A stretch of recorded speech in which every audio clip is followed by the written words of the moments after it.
नमस्कार। इस वक्त की बड़ी खबर आ चुकी है। जी हां दोस्तों, सरकार पहले ही कर चुकी है मना, फिर भी कर्मचारियों की उम्मीद क्या लोकसभा चुनाव से पहले मिलेगा 18 माह का डीए एरियर। जी हां दोस्तों, इस वक्त की बड़ी खबर है ये।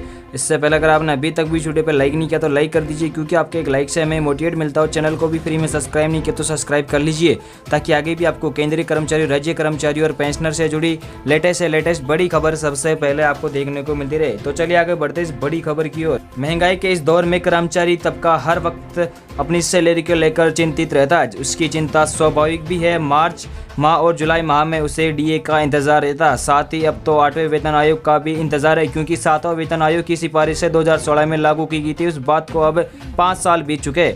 ऐसे में अब केंद्रीय कर्मचारियों की सैलरी तय करने के लिए 8वें वेतन आयोग के गठन का इंतजार है। ये गठन कब होगा इसकी किसी को अंदाजा नहीं है।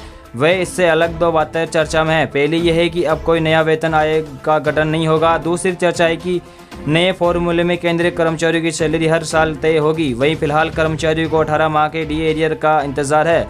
हमें यहाँ आने वाले दिनों की संभावनाओं को लेकर विस्तार में चर्चा करेंगे, जिसमें कर्मचारियों को आर्थिक लाभ हो सकता है। जी हाँ दोस्तों, कोरोना काल में नहीं मिला था 18 माह का डीए।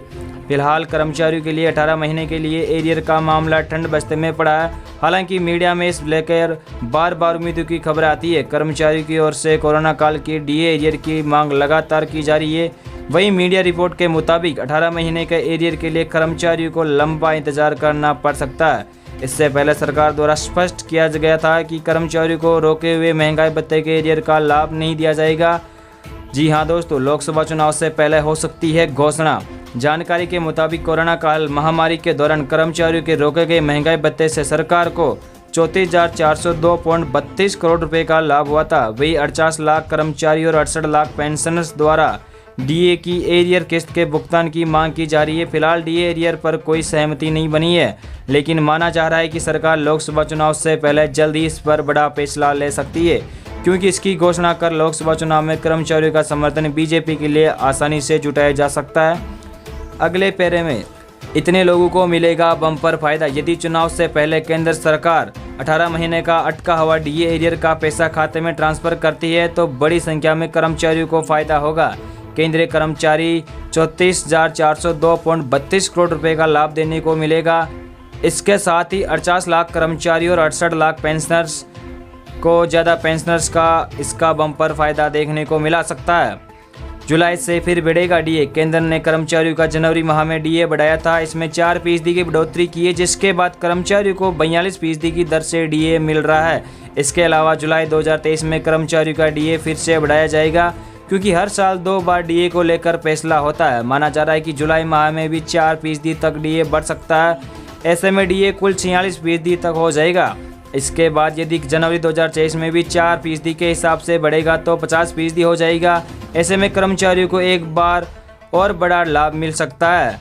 50% डीए होने की स्थिति में बढ़ेगा हाउस रेट अलाउंस। केंद्रीय कर्मचारियों का हाउस रेट अलाउंस भी अगले साल तक बढ़ सकता है। ऐसा इसलिए होगा क्योंकि सरकार इसके लिए पहले ही अधिसूचना जारी कर चुकी है कि वित्त वर्ष 2023-24 के अंत तक कर्मचारियों का एचआरए भी बढ़ जाएगा।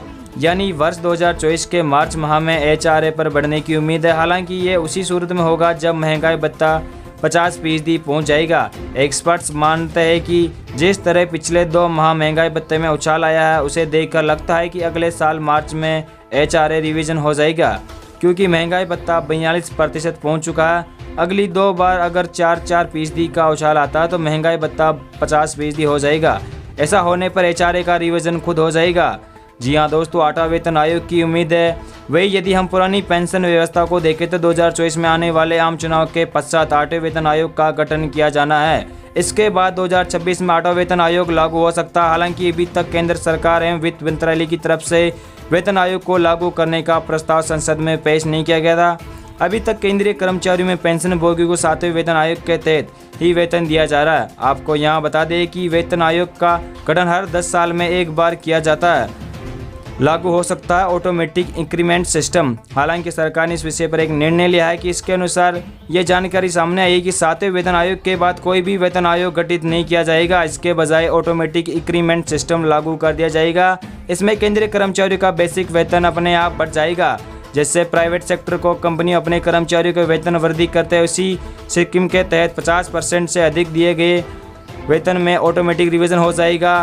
फिटमेंट फैक्टर में बदलाव की उम्मीद है। अब सूत्रों से खबर ये आ रही है कि कर्मचारियों के फिटमेंट फैक्टर में बदलाव की उम्मीद है। इसमें कर्मचारियों की सैलरी में बड़ा उछाल आ सकता है। केंद्रीय कर्मचारी लंबे समय से डिमांड कर रहे हैं कि उनके फिटमेंट फैक्टर में रिवीजन किया जाए। सूत्रों का दावा है कि सरकार नए वित्तीय वर्ष में फिटमेंट फैक्टर की समीक्षा करके उसे बढ़ा सकती है। अभी सरकारी कर्मचारियों को मौजूदा फिटमेंट फैक्टर 2.57 गुना है।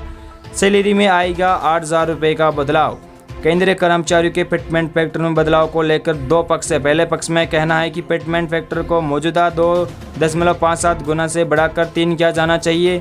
इससे कर्मचारियों की बेसिक सैलरी में करीब 3,000 रुपये का इजाफा होगा। वही दूसरे पक्ष का कहना है कि फिटमेंट फैक्टर को संयुक्त पे कमीशन की सिफारिशों के अनुकूल 3.68 गुना करना चाहिए। इससे कर्मचारियों की सैलरी में करीब 8,000 रुपये का बदलाव आएगा। साथ ही DA, HR व अन्य भत्ते जोड़ने पर सैलरी करीब 1,000 रुपये तक पहुंच सकती है।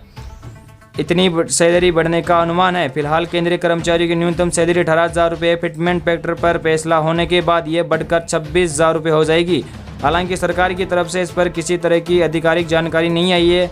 अभी फिटमेंट फैक्टर 2.57 गुना और बेसिक सैलरी 18,000 रुपये के हिसाब से अन्य भत्तों को छोड़कर 18,000 इंटू 2.57 से गुना करने पर आपको 46,260 रुपये मिलते हैं। यदि इसे बढ़ाकर 3.68 किया जाता है तो फिर कर्मचारियों के अन्य भत्तों को जोड़कर सैलरी 26,000 इंटू 3.68 से गुना करने पर 95,680 रुपये हो जाएगी। जी हाँ दोस्तों, तो ये थी आज की बड़ी और लेटेस्ट खबरें जो हमने आप तक पहुँचाई। आई होप कि न्यूज़ आपको पसंद आई होगी तो दोस्तों इस वीडियो पे एक लाइक कीजिए और ज़्यादा से ज़्यादा अपने मिलने वालों तक शेयर करें ताकि उन्हें भी इस बड़ी खबर की जानकारी मिले। धन्यवाद जी।